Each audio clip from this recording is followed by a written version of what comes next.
Hello, my name is Owen and welcome to my YouTube channel.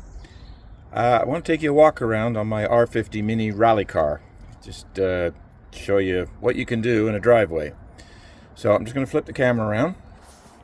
So we'll start under the engine bay. As you can tell, I've got the front end apart at the moment. I've actually changed the gearbox. This is the Midlands gearbox and it has the Mini Rally Challenge limited slip in it. I ran without it last year, so I've put a new gearbox in. Under the bonnet, a few other things we need for rallying.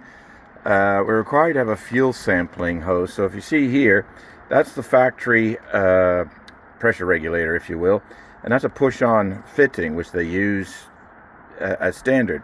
Well, you can buy this push-on adapter, so it's a push-on fitting, but it allows you to screw AN fittings into them. And that's what I've done here. So I have that there. That's actually the FIA approved fuel sampling port, which is required by the rules. So I have a fitting that goes in there and a hose that runs off. And I can actually drain the system out if I want to and do stuff like that. So it does come in handy a little bit.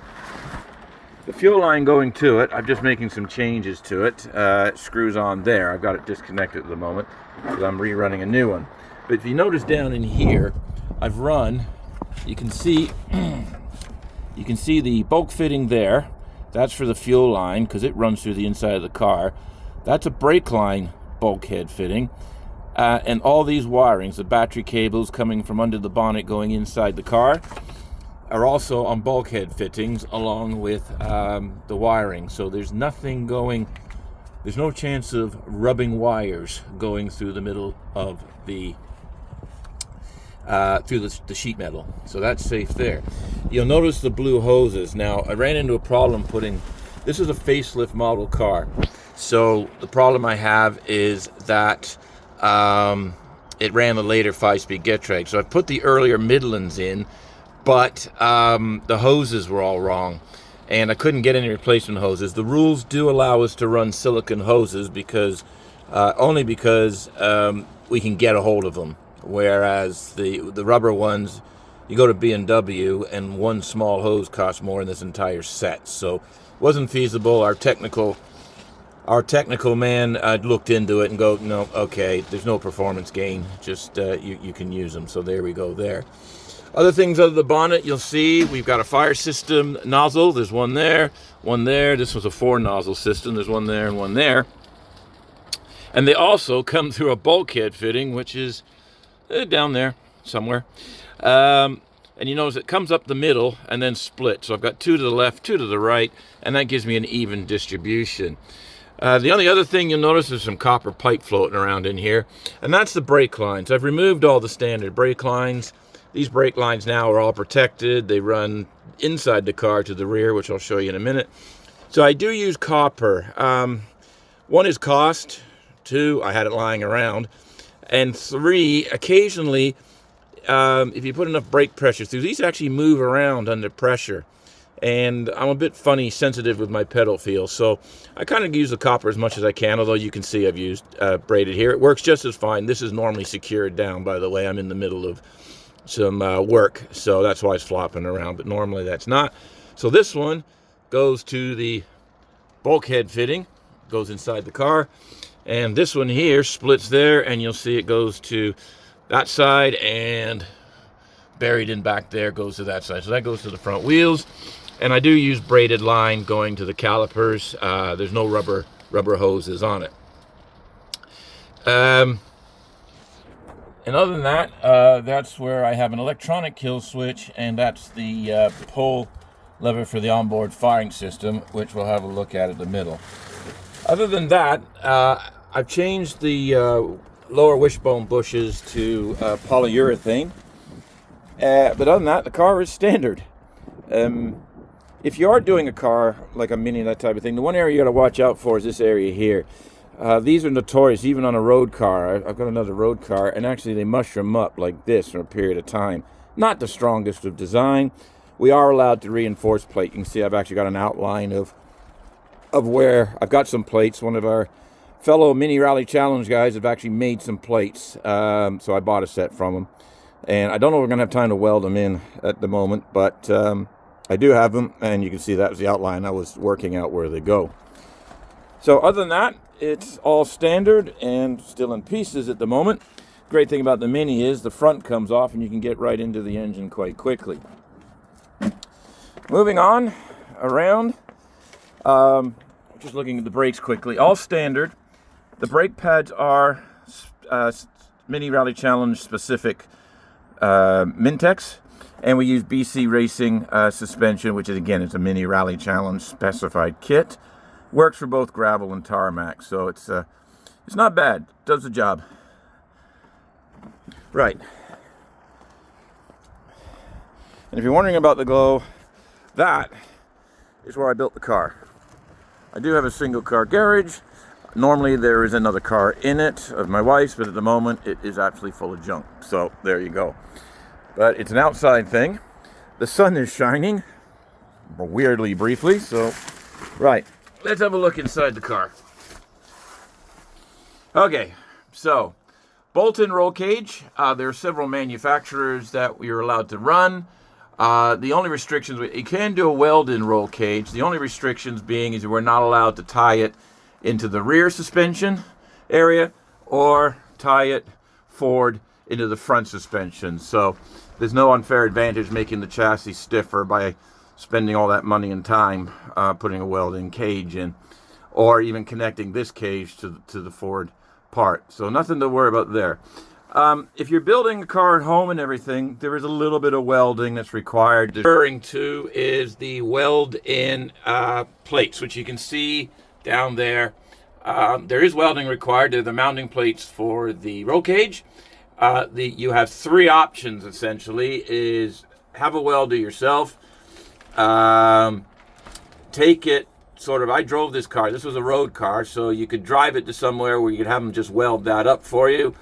Or you could have a mobile welder come and weld it up for you there. So you have to do that by regulations. Looking elsewhere in the car, you'll notice I've actually got transverse seat mounts in here. Now, if you do that, if you don't use the standard mounting holes, you must use the FIA system. And you can see, I can actually unbolt these bars and take them out. It's not very clear here. There we go. They're actually bolted. There's plates welded to the bars and then plates welded to the car. And I can actually unbolt these bars. I could take all this out and actually bolt a standard seat in. You don't need to do that. I was trying to make this car multi-purpose. It had the full interior in it and all the rest of it. I've kind of rallyized it a bit now, so no turning back, if you will, making it a completely standard car again. Moving on, you'll notice the co-driver's footrest, and you'll see all this plumbing here. So I've got the brake bias valve here, and I've also got, there's the fuel line. I've used hard fuel line inside the car. It's just a preference. Some of the braided line, the older stuff, will actually leave vapors. You can smell it. So I don't use that. I like to use the hard line. I did have a center console there, which you can see is now missing, and I'll cover that in a minute. So the brake bias valve's on this side because originally a couple of the series that I might have used the car in for multi-purpose, hill climbing, sprinting, auto solo and stuff, you're not actually, one of the rules says the driver cannot be able to adjust the brake bias while driving. So it's on the passenger side, tucked into the out of the way, and there's no risk of it getting hit hard, hit, damaged, or anything else. So it's been safe there, no problem. Moving aboard up, I've taken out the parcel shelf. I don't know, what do you call it? Underdash, that little shelf or glove box, depending what you have. And I fitted an auxiliary fuse panel. It's there so that I can get to it quickly. And on the left there, you'll see there's 3 relay boxes. 2 of those are for driving lights. 1 of those is for a horn. And it's all a work in progress. If I go around to the front here, you can see there's the intercom system. There's the light switches. I am looking at changing all this. That little box there is actually a backup intercom system. We actually have practice headsets, and they don't ask why. It's what you have on the shelf. I actually don't have practice headsets for that. That's for the helmets, but I do have them for that. So it is what it is, and it was cheaper to get one of those than it was to replace the headsets. So moving on there, you notice the center console here. I've changed the gearbox linkage, and that hence the missing parts there at the moment. If you look here, the red pull handle is for the onboard fire system. I've got the horn button there so that both of us can hit the horn if we need to. And the kill switch is that little button there. So I've used an electronic kill switch system.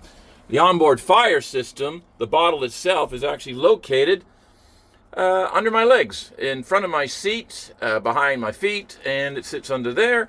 It doesn't bother me at all, and it's low down weight, and it's in the front just out of the way there.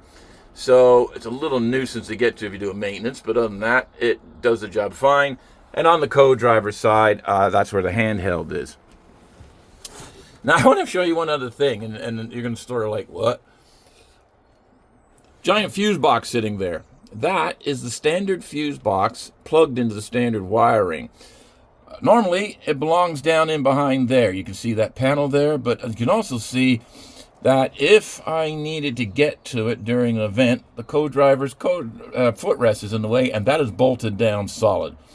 So I can't actually access it, but I was able to reroute the wires around, and I did actually have this with the standard factory parcel shelf that was in here. This was actually there, wedged in that. Now, when I took that out, I made that really custom aluminum bracket. That's a piece of flat aluminum with holes drilled in it for all of our bracketeers out there. So probably the low end of the bracket skill set. Anyway, that's there. It's all factory, and if there's a problem anywhere, I can quickly get to the fuses and the relays. Easy access. Other than that, I have gone with a quick disconnect steering wheel because if you notice the seat, I use a wingback seat, and it is a little bit of a tight fit to get in and out of there. So I haven't done it much really. I've been able to slide in and out, but I can remove the steering wheel if I need to. The one other thing I want to show you, so let's look at the fuel system for a minute. Now, you'll see the pipe going there, and you see it going through that bulkhead. Well, that black thing there, the fuel pump's under there. Now, that also uses a push-fit fitting, and the original lines on these cars are plastic, and they run underneath the car. There's no return line. Underneath the car, you'll find the high-pressure feed line and a vent line. Well, we've moved all of that around. So what I did here, I got another push-fit fitting that I got from a supplier, sort of they're a reasonable price as opposed to some. And so I've got a piece of hose under there. So the fitting it's all connected up, again, screw type fittings. So it's clipped onto the fuel pump, so I can still disconnect it as normal. Then that hose goes to a bulkhead fitting, which is right there. Now I had to cut the inner bulkhead to be able to do this. Hence the medieval chopping of that. I tried it nice and neat with a hole saw, but then I had to cut more out. So you've got a bulkhead fitting there. So the hose underneath there and above the tank screws into that bulkhead fitting. And then you can see the end of that pipe there screws into there. Now there was a console there, hence it's routing. So I may change the routing of that, but when the co-driver's seat is in, you can't actually get there and nothing can get to it. It's quite protected, so not too much of a problem. And I currently have the battery mounted sort of there. But if I want to run it in rally start or rally first, they actually require the battery to be in the standard position under the bonnet. So I do have that option. I'm trying to decide where to go. It'll just give me more options if I want to do a rally not in the mini rally challenge. These cars will actually, the R50 will actually qualify for a rally first or rally start, the new Motorsport UK rules. So they'll go into that class. Other than that, there's not a whole lot more I can show you. There's very simple. This is a very simple car, not too complicated. I'll just show you the one modification we've got under the engine. Yep, told you the garage is full of stuff. That is the rear engine mount. I've had the subframe mount. It's back in now, but that one there, you can see it's poly bushed, so it's not a rubber bush. So that one's poly bushed. I've got front and rear brake pads, and they are mini challenge specifications. So you can see right there, mini challenge. And if you look here, these are the front BC Racing coilovers, the complete set. I've got it all stripped apart to clean and maintenance. You've got to keep a maintenance on these things. So after every event, they need to be cleaned. And I use some PTFE lubricant just to keep them from seizing up. I've had one of another set. Literally, I cannot move the adjusting ring. It's seized on there solid. So it's a bit of a nuisance.